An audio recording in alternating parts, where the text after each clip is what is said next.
Sem Mitja Kostelec, prihajam iz Kemijskega inštituta in oziroma bolj specifično iz laboratorija za elektrokatalizo, imenovano ElectroCat.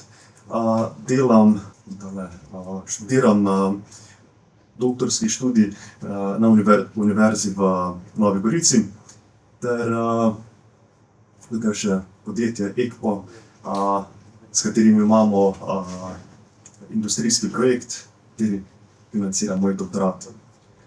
In navsezadnje bi se zahvalil Univerzi v Ljubljani in Mestnemu muzeju Ljubljana, da so omogočili ta dogodek.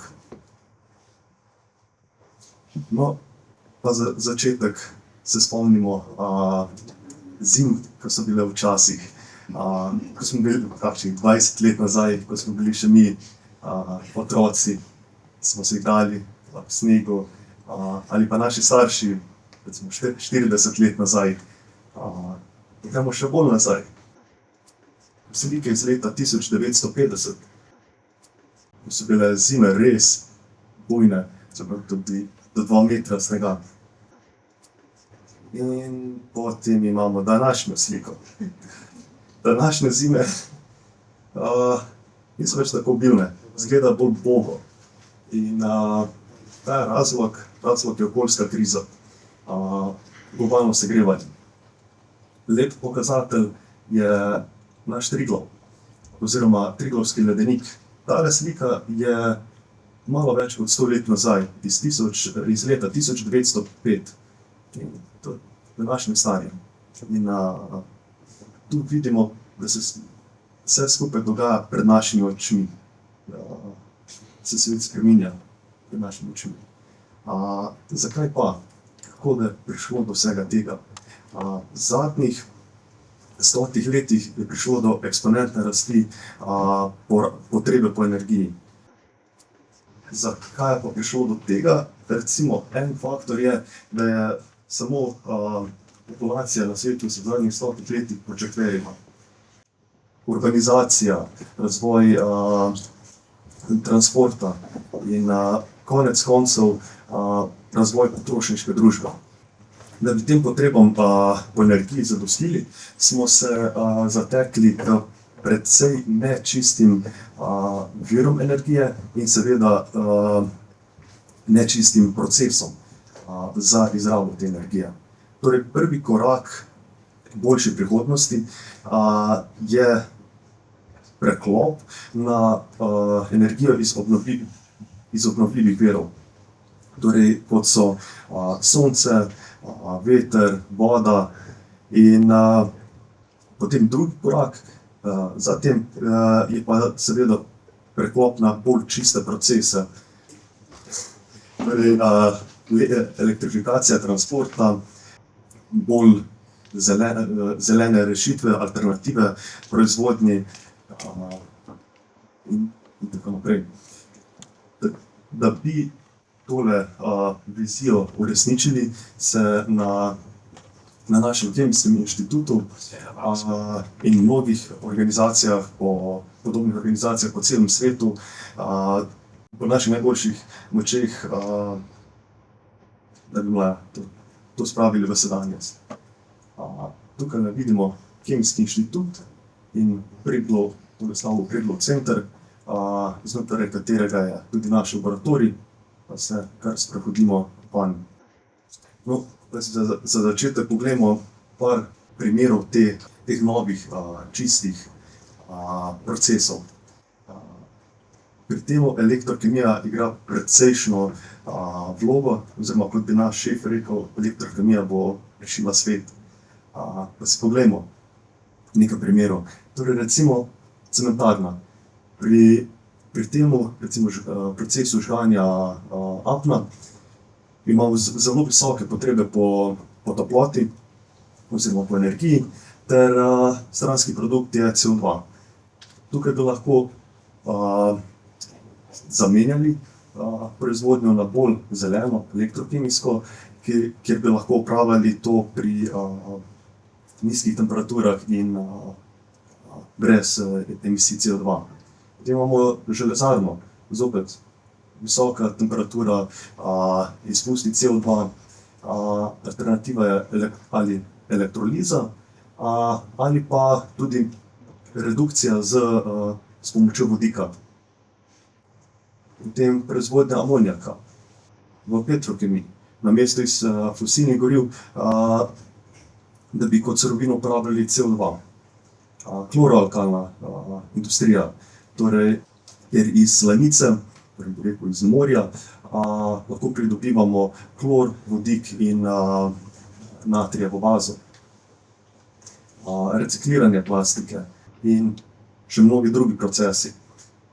Konec koncev seveda tudi elektroliza vode, oziroma gorivne celice, s katerimi bi pomagali motorje na fosilna goriva oziroma na notranje izgorevanje, zamenjati z gorivom vodik, kateri bi bil pridobljen iz vode.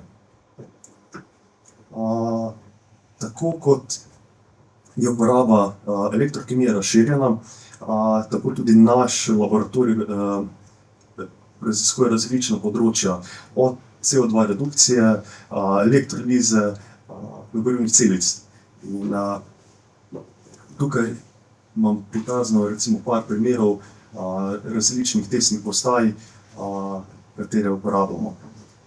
Jaz se ukvarjam, kot je verjetno že vsem jasno, z gorivnimi celicami. In tako da se bomo bolj posvetili njim in vodikovi tehnologiji. Ampak vodikova tehnologija. Še vedno vsem je ta tematika neka pravljica, neka daljna prihodnost.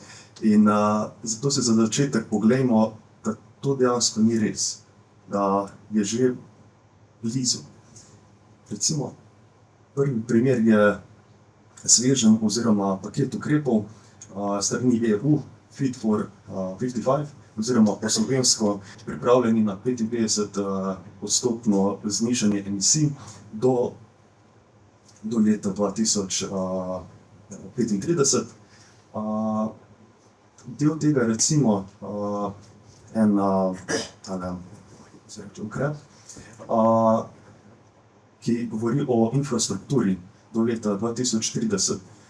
Torej, da bi do takrat imeli vodikove polnilnice vsakih 200 kilometrov ter polnilnice za baterijska vozila vsakih 60 kilometrov za osebna ter 120 kilometrov za tovorna vozila. Ter del tega je tudi prepoved prodaje motorjev z emisijami CO2 do leta 2035. Potem do leta 2040 ima EU plan zmanjšati emisije za 90% ter do leta 2050 doseči popolno podnebno nevtralnost. Tukaj imamo pa še en kar zajeten projekt, katerega del je tudi moj doktorat, IPCEI, kateri znaša 5,4 milijarde.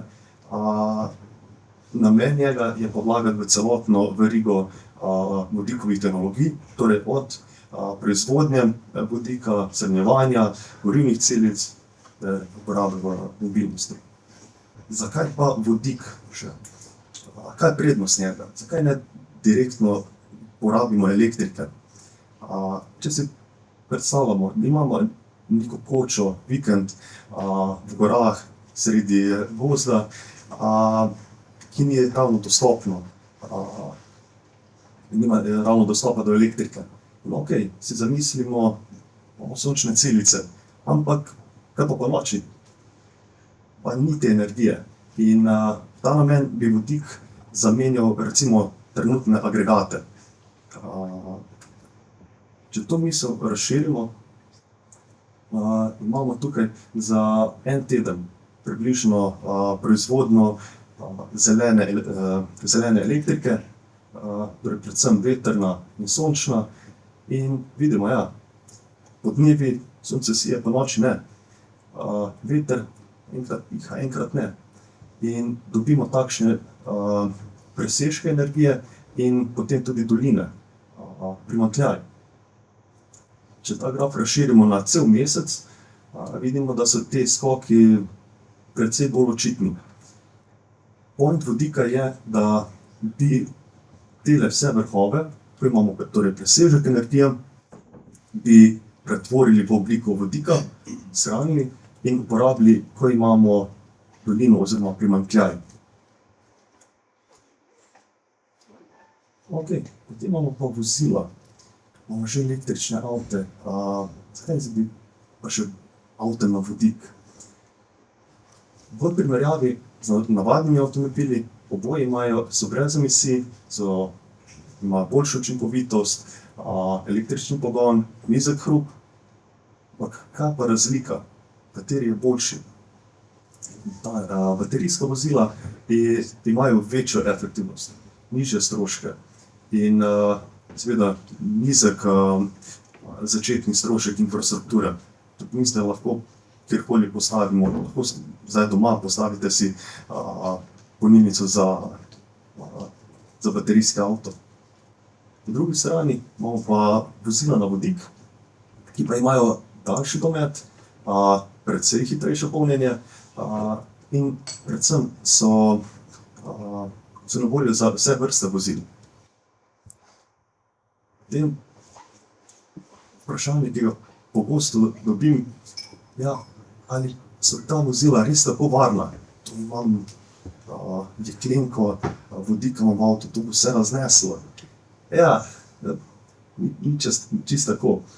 Če primerjamo z fosilnimi gorivi, imamo tekoče gorivo in če pride do puščanja tanka, se gorivo razlije in počasi hlapi. Lahko imamo, kako bi rekli, širok interval, v katerem mora priti do iskre, da bi se zanetil požar.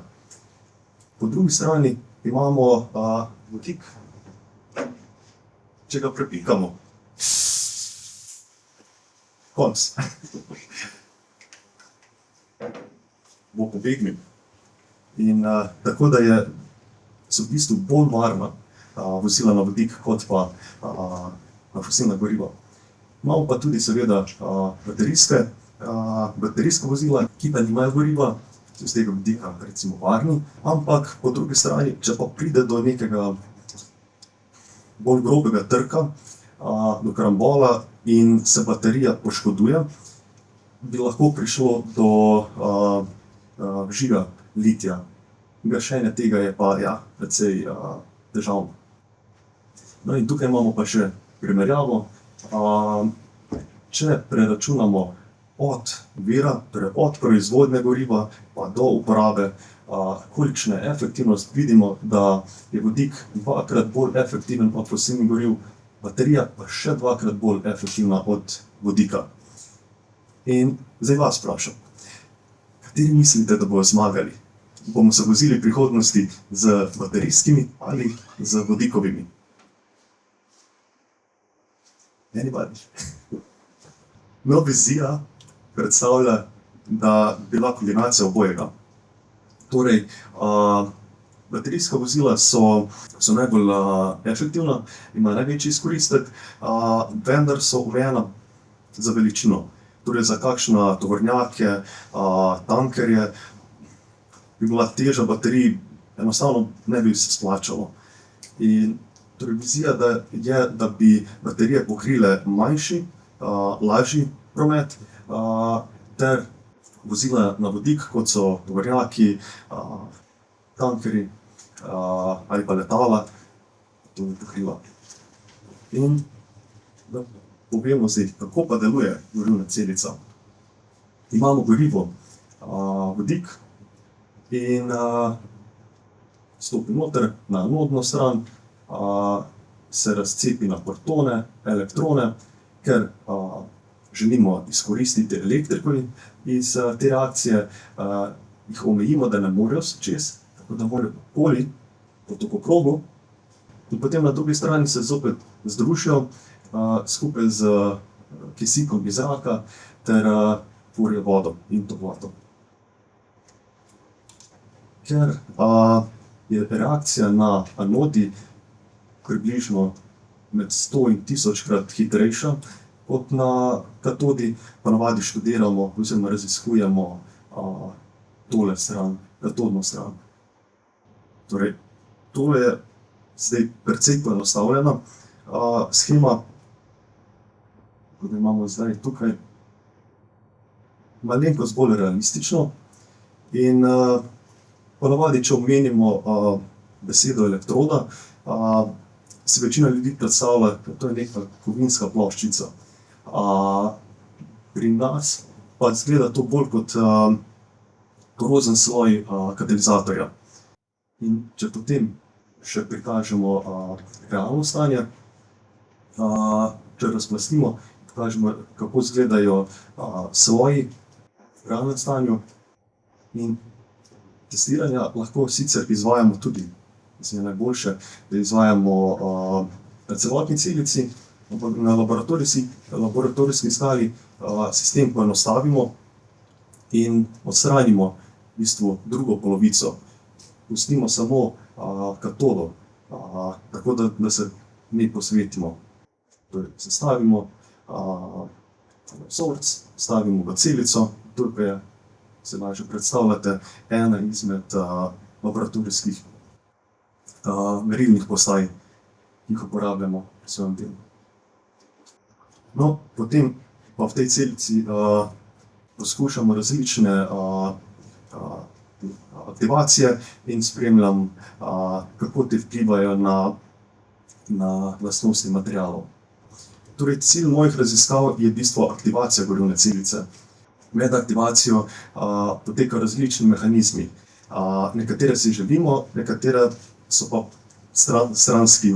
stranski učinki, katerim se želimo izogniti. In tukajle na tej grafiki so prikazani recimo primeri teh vseh mehanizmov, kateri lahko se zgodijo. Kot vidimo, je elektroda oziroma katalitski sloj je najbolj pomemben del tega. Izgleda pa približno tako, da katalizator ujamemo s pomočjo ionomerja, ki služi kot neke vrste lepilo, ujamemo v lep porozni sloj. Zdaj pa se sprehodimo še do elektronskega mikroskopa in si poglejmo slike samega katalizatorja, tako da si bomo boljše predstavljali, kako celotna stvar izgleda. No, če se iz prejšnjih shem kdo od vas spomne, bi mogoče že zdaj vedel prepoznati katalizator slike, ampak dajmo na hitro definirati ključne točke. Torej, tukaj imamo zopet katalitski sloj, risan, in kako ionomer vpne katalizator v porozno mrežo. In potem sam katalizator, ključni del njega so nanodelci platine. Na njih poteka reakcija. Ti delci so pa zaradi boljše efektivnosti nanešeni na ogljikov podporni material, tako da se ne samo skepijo. No, zdaj si pa lahko pogledamo tole slikico. Tukaj vidimo, tole je tale nosilni material, tele svetle pikice je pa v bistvu katalizator, nanodelci platine. In če pogledamo še približano, imamo tukaj eno 3D rekonstrukcijo katalizatorja. Zdaj še malo bližje in vidimo same nanodelce. Tukaj zdaj lahko vidimo po skali, so te delci veličine recimo nekje med 2 do 4 nanometre. To verjetno vam nič ne pove. Kaj pa, če vam povem, da te pikice so atomi in da lahko premerimo nanodelec z recimo 10 do 20 atomov. Malo bolj zanimiva informacija. če se vrnemo zdaj nazaj, torej zdaj na tej točki poznamo sam katalizator. Kot sem že parkrat omenil, da bi dobili elektrodo, potrebujemo še ionomer. In dejansko stanje potem izgleda nekako takole. Prav. Kako pa pride torej do reakcije? Če se spomnite, na začetku sem povedal, da na katodni strani potrebujemo 3 ključne reaktante. Torej protoni, elektroni in kisik. Vsak izmed teh 3 reaktantov potuje po svojem mediju. Torej protoni tečejo po ionomerju, ki je iz istega materiala kot membrana, potem imamo elektrone, ki tečejo po ogljikovem nosilnem materialu, ter kisik, ki teče po plinski fazi. Sama reakcija poteka na površini platine. Zaradi tega imamo tudi tako majhne delce, saj s tem izboljšamo učinkovitost. Boljše izkoristimo ta drago platino. In torej imamo elektroni, pridejo po nosilnem materialu, skozi nanodelec pridejo do površine. Potem imamo protone, pridejo po ionomerju, je prišel na reakcijsko mesto. Ni problema, vse štima. Ampak zdaj pa potrebujemo še kisik. Mi smo ga pa pokrili nanodelec z ionomerjem. Kako počez zdaj prišel pa plin? Dajmo to rešimo tako, da plast ionomerja res stanjšamo, kolikor se le da. Torej v bistvu nanodelce, namesto da bi z debelo deko pokrijemo z eno tanko rjuho. In potem pa lahko kisik pride med temile verigami ionomerja, pa še vedno pride do reakcijskega mesta in dobimo vodo. Zdaj, če pa pogledamo precej realistično silikogorivne celice in vidimo torej te 3 reaktante, te 3 poti, kako je to kompleksno premreženo, kakšna je verjetnost, da se vsi 3 srečajo. Torej, jasno, verjetno je vsem jasno, kisik, kako potuje po plinu, elektroni so ušičeni z ogljikom, električno prevodnemu ogljiku. Kako pa potujejo protoni? Torej imamo ionomer, ki je v bistvu polimer oziroma plastika, in temu rečemo tekoči medij. Malo čudno, ne? Ampak ima eno posebnost. Ima tele stranske verige, ki se zaključijo z SO3H funkcionalno skupino, ima pa zelo rada vodo. Torej, potem, ko pride voda v stik z njo, se tale razcepi na negativno SO3 in protone. In potem pa se lahko prenaša po temu. Prvi mehanizem je vehicle mehanizem oziroma prenašalni mehanizem. Je v bistvu samo čez tole vodo, ki je ujeta med verigami. Ampak tale mehanizem je precej počasnejši, tako da tale je pa bolj dominanten, Grotthusov mehanizem. Tale pa poteka tako, da si te stranske verige podajajo protone en drugemu, kot bi rekli na gradbišču opeke.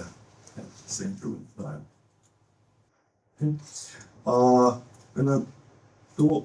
To lepo funkcionira, dokler nimamo nečistoč. Potem, recimo, primer so kovinski ioni. Če si predstavljamo tele protonske kanale kot neke tirnice in potem pridejo kovinski ioni, se namesto njih vežejo v tele funkcionalne skupine, in potem je kot da bi del tirnice odrezali stran, da imamo luknjo.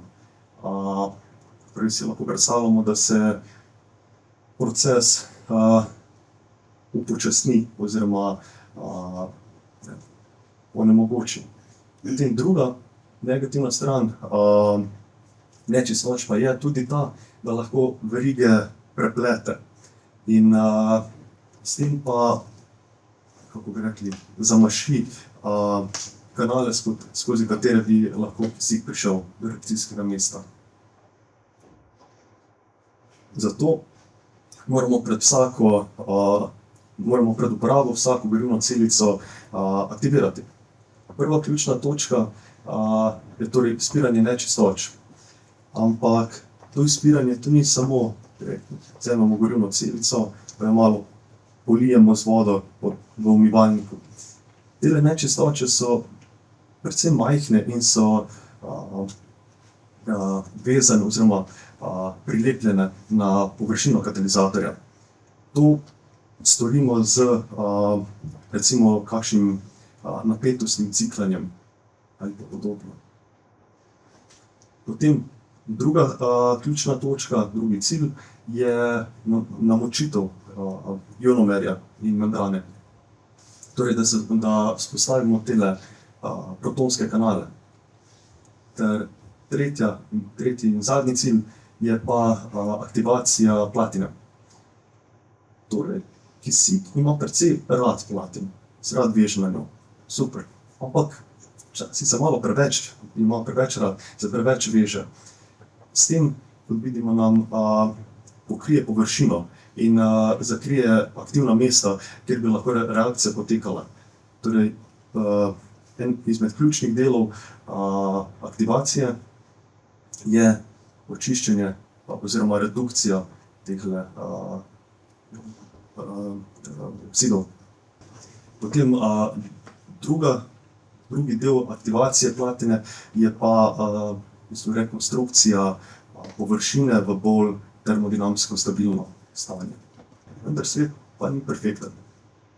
In ne dobimo vedno samo to, kar hočemo, ampak ponavadi so zraven še neki stranski učinki. In v našem primeru lahko želimo v bistvu samo določene mehanizme inducirati, ampak hkrati pa lahko nehote še katere druge. Recimo želimo res dobro očistiti površino. Uporabimo bolj agresivno tehniko, bolj agresiven protokol. Ampak hkrati pa lahko začnemo potem tudi bolj agresivno raztapljati platino. Lahko tudi korodiramo ogljik, fosilni material. Ali pa tudi en primer je skepljenje delcev, da se v bistvu naredijo takšnile aglomerati. Ali pa sama rast. Se ta manjši delci raztapljajo in se potem redeponirajo, se odlagajo na te večje delce.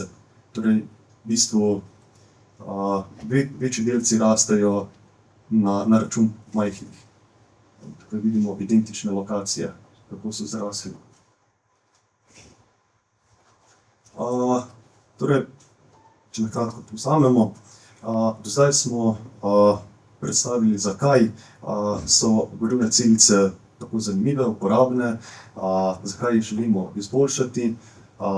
Povedali smo, kaj želimo doseči, kaj moramo storiti, pa se zdaj posvetimo še, kako bomo to storili.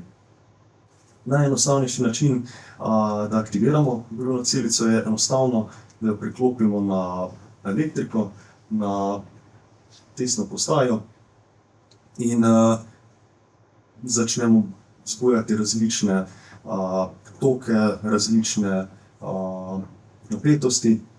Recimo primer, se odločimo, bomo od te napetosti do te, bomo šli gor pa dol. Ali pa bomo imeli točno določene pulze. Recimo pri nižji napetosti bomo boljše hidrirali, namakali ionomer, pri višjih bomo pa očistili površino, recimo. Imamo potem takšne pulze. Ali pa se odločimo za bolj nežen način. Imamo konstanten tok oziroma konstantno napetost. Imamo takšne pulze, takšne toka tako naprej. Potem pa imamo tudi kakšne bolj eksotične elektrokemijske pristope. Tukaj imamo za referenco navadno delovanje gorivne celice, kot smo že prej pokazali. Tukaj imamo pa recimo tako imenovano prečrpavanje vodika. Torej začnemo dovajati vodik, se razcepne elektrone, protone, se tukaj združijo, ampak ker nimamo kisika, se združijo v vodik nazaj.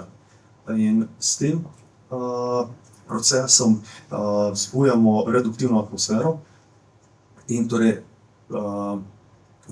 izpolnimo en izmed prej navedenih ciljev, torej reduciranje površinskih oksidov. Potem drugi tak eksotičen pristop je sestavljen iz 2 delov. Prvi del je navadno obratovanje gorivne celice. Obratujemo, generiramo precej vode, potem pa prenehamo z dovodom kisika in začnemo v bistvu zopet prečrpavati vodik. Pri tem pa, ker protoni grejo proti katodi, v nasprotni smeri vlečejo vodo proti toku, vlečejo proti anodni strani oziroma, kar je ključno, v membrano. Relativno podoben pristop. Začnemo z navadno operacijo, naberemo ogromno vode na katodi in potem zapremo oba dovoda in izhoda na obeh straneh. Torej, na anodni strani imamo samo vodik. Tukaj imamo pa zrak, torej kisik in dušik. Uporabljata se pa samo vodik in kisik. Torej, čez nekaj časa bo prišlo v stanje, da imamo na katodi samo dušik, tukaj pa nimamo več nobenega plina. In pride do razlike v tlaku, oziroma recimo, da vakuum na anodni strani in ta vakuum zopet vleče vodo proti membrani, tako da jo to dobro namoči. Potem imamo pa še zadnji tak eksotičen primer. Čisto tako za primerjavo, imam 2 asociaciji. Torej, kdaj se prej zmočiš? Ali si v neki tropski deželi, ki je, kako bi rekel, izredna vlažnost zraka, ali pa po dežju? Verjetno po dežju, ko si v stiku s tekočo vodo. Druga asociacija je pa, kaj se zgodi s hladno pijačo poleti.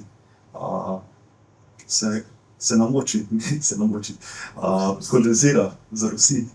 In v bistvu to je princip tele metode. Začnemo dovajati zelo namočen zrak v celico, potem pa drastično ohladimo in da se ta voda kondenzira. Saj voda v tekočem stanju boljše namoči kot pa v plinskem. In potem, da bi pa razbremenili testne postaje,